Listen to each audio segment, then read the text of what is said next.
Jake Harrison had spent the last 5 years building his small hobby farm on the outskirts of Maplewood, a town where suburban developments were slowly encroaching on what had once been endless farmland. At 34, Jake had abandoned his cramped city apartment and suffocating office job to pursue a simpler life, one where the rhythm of his days was dictated by nature rather than conference calls. His prized possession was Bessie, a gentle but imposing Holstein cow who produced the creamiest milk in the county. Standing nearly 5 feet tall at the shoulder with distinctive black and white patches, Bessie had a calm demeanor that belied her impressive size. Jake had rescued her from a dairy farm that was shutting down. The owner, an elderly man named Henry, had tears in his eyes when he explained that Bessie was his favorite, but he couldn't afford to keep even one cow after selling the property to developers. "She responds to her name," Henry had told Jake, "and she likes to be scratched right between her ears. Not many people realize cows have personalities, but this one, she's special." Jake had quickly discovered the truth in Henry's words. Over the 3 years since bringing Bessie home, the two had formed an inseparable bond. She would amble over to the fence whenever she heard his truck pulling up the gravel driveway, her large brown eyes seeming to light up at his arrival. Every morning, Jake would wake at dawn, pull on his worn work boots, and head to the barn while morning mists still clung to the fields. He'd spend time with Bessie before starting his day job as a remote software developer, coding from a converted shed with a view of the pasture. Jake supplemented his income by selling Bessie's milk to local families who appreciated its rich flavor and to a small artisanal cheesemaker in town. It wasn't much money, but there was something deeply satisfying about producing something tangible after years of creating lines of code that would be obsolete within months. The farm itself was modest, just 6 acres with a weathered farmhouse, a red barn that Jake had painstakingly restored during his first year of ownership, a chicken coop housing a dozen hens, and a vegetable garden that provided most of his produce during the growing season. It wasn't the most efficient operation, but efficiency had never been the point. Neighbors often commented on how docile Bessie was, sometimes bringing their children to pet her soft nose through the fence. "She's like a giant puppy," they'd say, marveling at how she would gently take apple slices from their palms with her rough tongue. But Jake knew she had her limits and respected the fact that despite her gentle nature, she was still a 1,200-pound animal with her own boundaries. He'd seen her get spooked by sudden movements or loud noises, backing away with surprising agility for her size. And he'd noticed how she'd sometimes lower her head when strangers approached too quickly, not aggressively, but cautiously. "She's not a pet," he would carefully explain to visitors, particularly the city folks who sometimes showed up after reading about his authentic farm experience on the local tourism website. "She's a friend, and friends respect each other's space." Most people nodded understandingly, but occasionally Jake encountered individuals who seemed to think his warnings were unnecessary, that somehow their brief visit granted them special insight into animal behavior that his years of daily interaction had not. The trouble began when the Prestons moved into the newly constructed McMansion next door, a sprawling 5,500-square-foot monstrosity of beige stucco and fox Mediterranean architecture that seemed to glare disapprovingly at Jake's modest farmhouse. The development company had purchased Old Man Wilson's property after he passed away, subdividing the once productive cornfields into 5 luxury country estates, with names like Equestrian Heights despite the conspicuous absence of any actual horses. The Preston family consisted of Richard, a corporate attorney who commuted to the city 3 days a week, 2 sullen teenagers who rarely looked up from their phones, and Patricia, whom the locals at the Maplewood Diner quickly nicknamed Suburban Karen after her 3rd complaint about the inadequate presentation of their perfectly good chicken pot pie. At first, Jake had been cautiously optimistic. Richard seemed decent enough, offering a firm handshake and a bottle of expensive scotch as a welcome gift to himself when Jake brought over a basket of fresh eggs and homemade bread. The teenagers, Madison and Tyler, at least had the decency to appear briefly interested when Jake mentioned his high-speed internet setup for his remote work. But Patricia had surveyed Jake's property with the barely concealed horror of someone who had just discovered their 5-star resort was next to a landfill. She had moved from an exclusive city neighborhood and seemed to have an idealized vision of country living that involved picturesque views unsullied by actual agriculture. "Oh, I didn't realize we have such rustic neighbors," she'd said during that first meeting, her voice dripping with the kind of forced politeness that wasn't fooling anyone. How authentic. Within a week, Patricia had called the county 3 times to complain about the natural smells of Jake's farm and the occasional mooing that disrupted what she referred to in her neighborhood email chain as her countryside tranquility. The fact that the farm had been there decades before her house was even conceived seemed irrelevant to her worldview. Despite Jake's attempts to be neighborly, inviting the family to a small barbecue, offering fresh produce, even agreeing to move his compost pile to the far side of his property, Patricia made it clear she viewed his small farm as an eyesore that was bringing down her property value. She had said as much to the mailman within Jake's earshot, apparently unaware or unconcerned that sound carried across open fields. "It's simply not what we expected when we paid for a premium country property," she coughed to anyone who would listen. "If we wanted to live next to Old MacDonald, we would have bought near a petting zoo." What bothered Jake most was how she would peer over the fence when she thought he wasn't looking, making snide comments about his quaint little hobby farm to her equally manicured friends whenever she hosted her upscale garden parties. They would stand on her expansive stone patio, sipping their wine and pointing, occasionally taking photos of Bessie, as if she were an exotic exhibit rather than a living creature deserving of respect. Even Richard had started to avoid eye contact when they crossed paths at the local hardware store, mumbling something about trying to work on Patricia, but making it clear through his embarrassed body language that domestic tranquility for him meant letting his wife have her way regardless of how unreasonable her expectations of rural life might be. Things escalated dramatically in early spring when Patricia's 15-year-old daughter Madison, previously interested in nothing beyond her phone screen, began taking horseback riding lessons at Oak Ridge Equestrian Center, the exclusive riding club 20 minutes outside town that charged more for monthly membership than Jake's entire farm mortgage. The transformation in the Preston household was immediate and all-encompassing. Suddenly, Patricia became obsessed with horses and equestrian culture. Within 2 weeks, she had purchased over $3,000 worth of riding gear for Madison, despite the teenager showing only passing interest in the actual animals. Patricia's social media accounts, previously dedicated to her home renovation projects and casual photos of catered dinner parties, became an endless stream of carefully posed photos of Madison near, but rarely on, various courses, always tagged with hashtag equestrian life and hashtag country living. "Madison is showing real promise," Patricia would announce loudly whenever Jake was within earshot, often while he was simply checking his mailbox or tending to his garden. Her instructor says she has natural talent. Apparently, it's quite rare for someone to advance so quickly. The fact that Madison was still learning to properly saddle a horse seemed irrelevant to this narrative. By the third week, Patricia had invested in her own riding outfit, tailored jodhpurs, gleaming boots, and a helmet that likely cost more than all of Jake's farm equipment combined, though she had yet to actually mount a horse herself. "I'm waiting for the right Arabian," she explained to her garden club, a statement that made the one actual horse owner in the group hide her smile behind her wine glass. The Preston home began to transform as well. Rustic chic horse decor appeared overnight, artfully weathered signs reading "Horse Crossing" and "Equestrian Way," throw pillows embroidered with horseshoes, and a large, clearly expensive oil painting of wild horses running across an improbably purple sunset. One Saturday in late April, while hosting a particularly lavish barbecue, the kind with hired staff and a professional photographer documenting the casual country gathering, Patricia was holding court on her stone patio. Jake, who was fixing a section of fence that ran along their property line, overheard her loudly lamenting to her guests about the lack of authentic ranch experiences in the area. "Madison is developing such a connection with horses," Patricia sighed dramatically, "but I want her to experience real farm life, not just the sanitized version at the riding center." It was at that moment that one of Patricia's friends noticed Jake working nearby and called out, "What about your neighbor? He has that farm animal, the cow, right?" Jake, trying to be polite despite having been discussed as if he weren't present, nodded and said, "That's Bessie. She's a Holstein, about 6 years old now." Patricia eyed him with sudden interest. "Is she rideable?" she asked, swirling her third glass of rosé. Jake chuckled, not realizing he was opening Pandora's box. "Well, she's not a horse. But Bessie is as gentle as a horse if you treat her right. She's calm enough that local school kids can pet her safely." Something in Patricia's expression changed, a calculating gleam that should have set off alarm bells in Jake's mind. He noticed her eyeing Bessie, who was peacefully grazing in the distance, with newfound interest. "How fascinating," Patricia murmured, topping off her wine glass. "A real working cow. Right next door to us all this time." Jake nodded politely and returned to his fence repair, dismissing the conversation as nothing more than idle curiosity.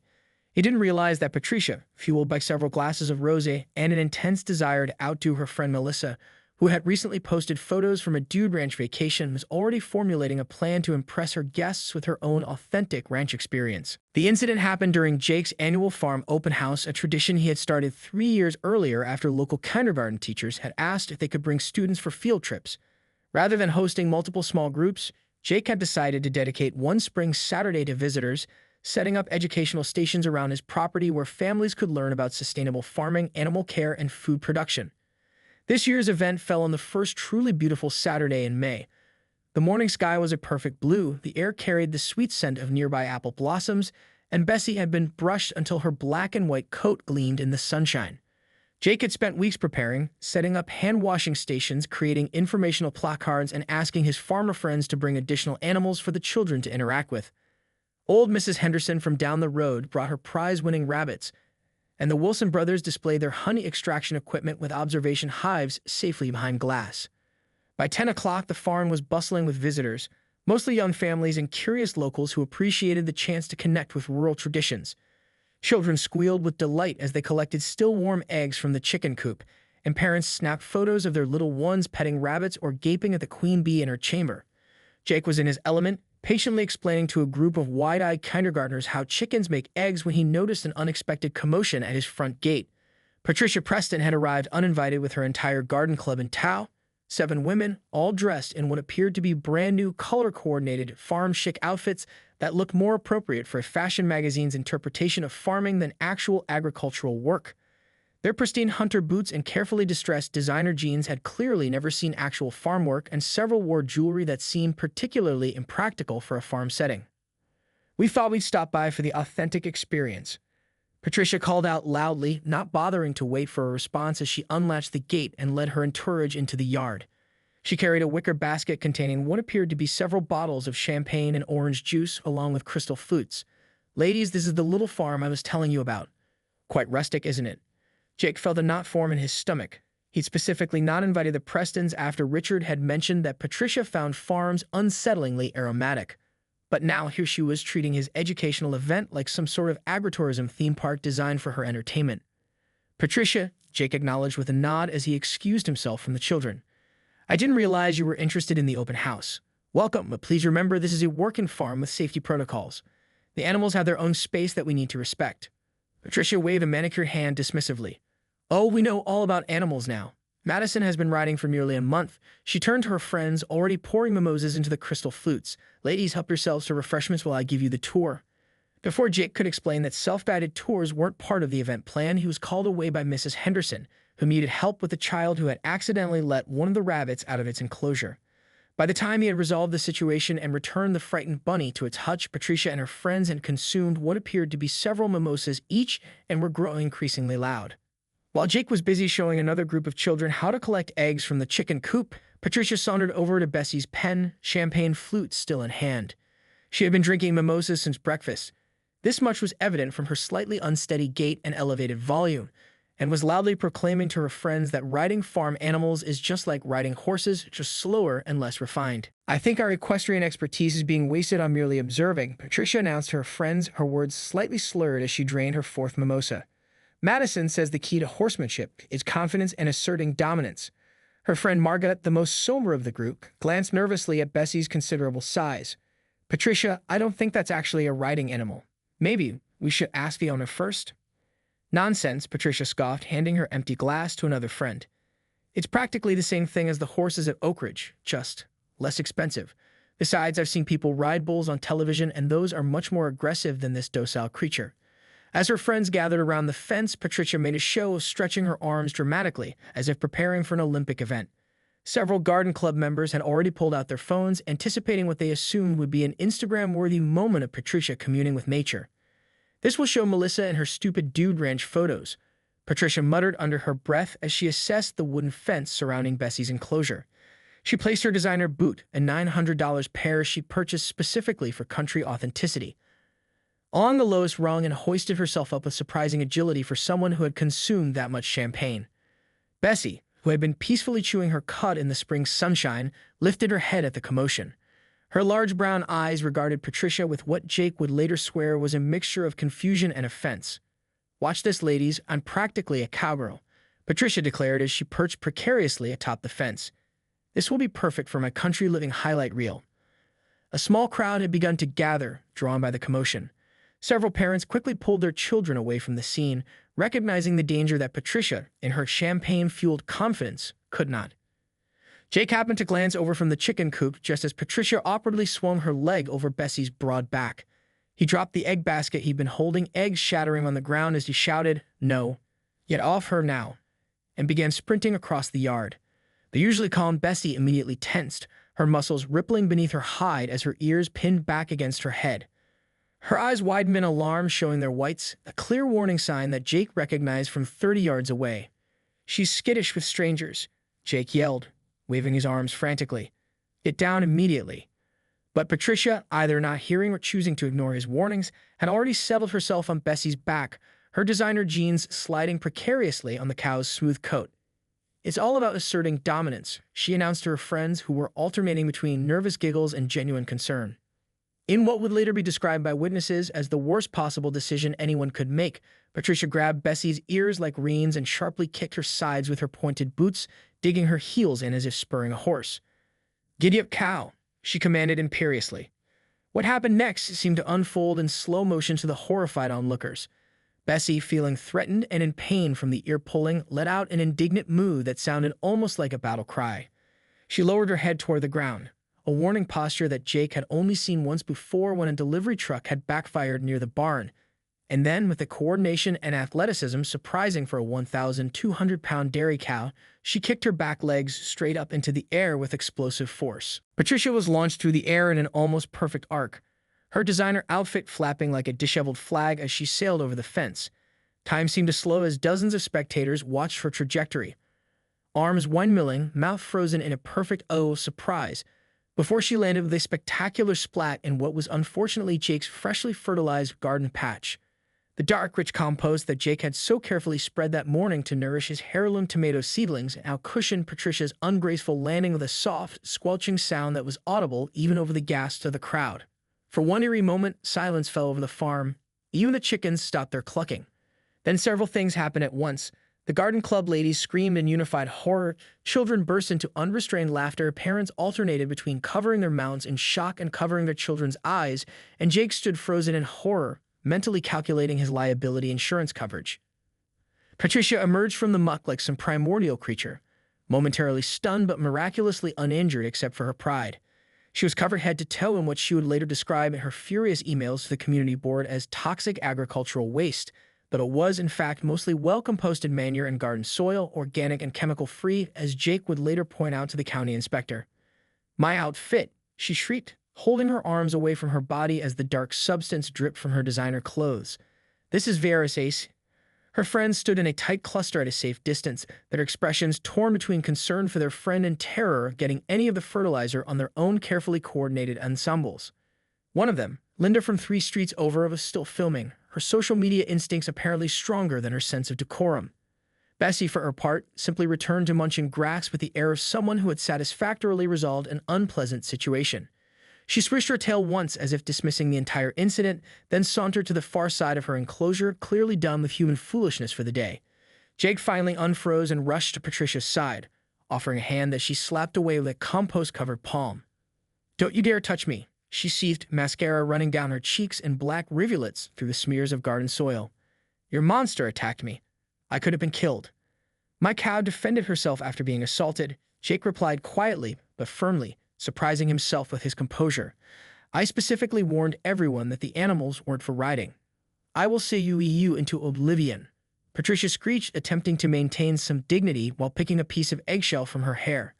All in this Hoviel when done. "Richard knows GUBGEs." The garden club ladies, sensing that the situation had shifted from entertainment to legal territory, began to step backward toward the exit, suddenly very interested in the contents of their purses or the state of their manicures. What none of them realized in that chaotic moment was that the entire incident had been captured in high definition on at least a dozen smartphones. By the time Patricia had been hosed down enough to sit in her husband's Range Rover without ruining the leather seats, Richard had been summoned with a terse phone call that consisted primarily of Patricia shrieking, "Come get me, no." The first clips were already circulating on social media. Within hours, the video had gone viral with the hashtags #CowgirlKaren and #Bessie'sBounce. Internet commenters were almost universally on Bessie's side, with an animal behavior expert from a nearby university even weighing in to explain that the cow's response was a textbook defensive reaction to being handled roughly. The lawsuit that Patricia threatened materialized 3 days later in the form of a stern letter from a law firm with too many surnames on its letterhead. The document alleged grievous bodily harm, intentional infliction of emotional distress, and failure to control a dangerous animal, demanding $75,000 in damages plus the cost of Patricia's ruined outfit. Jake's stomach dropped when he read it over his morning coffee. He didn't have that kind of money, and fighting a legal battle would drain what savings he did have. But then something unexpected happened. Richard Preston showed up at Jake's door that evening looking uncomfortable in a way that suggested this visit wasn't sanctioned by his wife. "Jake," he began awkwardly, "I need to apologize for Patricia's behavior. The letter, it wasn't my idea." He rubbed his neck. "I talked to our attorney. The multiple videos clearly show her trespassing and harassing an animal after consuming alcohol on your property without permission. No judge would rule in our favor." Jake nodded cautiously, waiting for the other shoe to drop. "I persuaded Patricia to drop the matter," Richard continued, "partly because we lose, but mostly because," he winced slightly, "the internet has been rather merciless. Indeed, the viral fame had taken on a life of its own. Local news stations had picked up the story, and a surprisingly thoughtful segment about respecting farm animals and their boundaries had aired on the regional farming report. A local ice cream shop had even created a limited edition flavor called Bessie's Revenge, with chocolate cow spots and a hint of champagne flavoring. For Patricia, the public ridicule had been devastating. Her carefully curated social media presence was overrun with cow emojis and unflattering memes. The exclusive Oak Ridge Equestrian Center had regretfully suggested that Madison might benefit from a season away from their program. Even her garden club had elected a new president in her absence, citing Patricia's need for personal recovery time. 6 months later, on a crisp autumn day, the doorbell rang at Jake's farmhouse. He opened it to find a subdued Patricia Preston holding a gift basket filled with local honey, artisanal cheese, and a bottle of non-alcoholic sparkling cider. "I owe you an apology," she said stiffly, clearly finding the words difficult. "My behavior was inappropriate." Jake, stunned by this development, simply nodded and accepted the basket. "The thing is," Patricia continued, her voice softening slightly, "I grew up in the city. My idea of country living came from magazines and Instagram." She looked down at her sensible shoes. "No designer logos in sight. I've been taking a class at the community college, Introduction to Agricultural Studies. The professor uses your incident, my incident, as a case study in respecting farm animals." She admitted that her city-bred arrogance had made her behave foolishly, and in a moment of surprising vulnerability, confessed that she had always envied Jake's obvious contentment with his simpler life. "Would you be willing," she asked hesitantly, "to teach my family about actual farm life? Not the Instagram version, the real thing. Dirty hands and all." Jake, always one to forgive, agreed to let the Prestons volunteer during his next planting season. "Bessie might need some time before she's ready to see you again, though," he added with a small smile.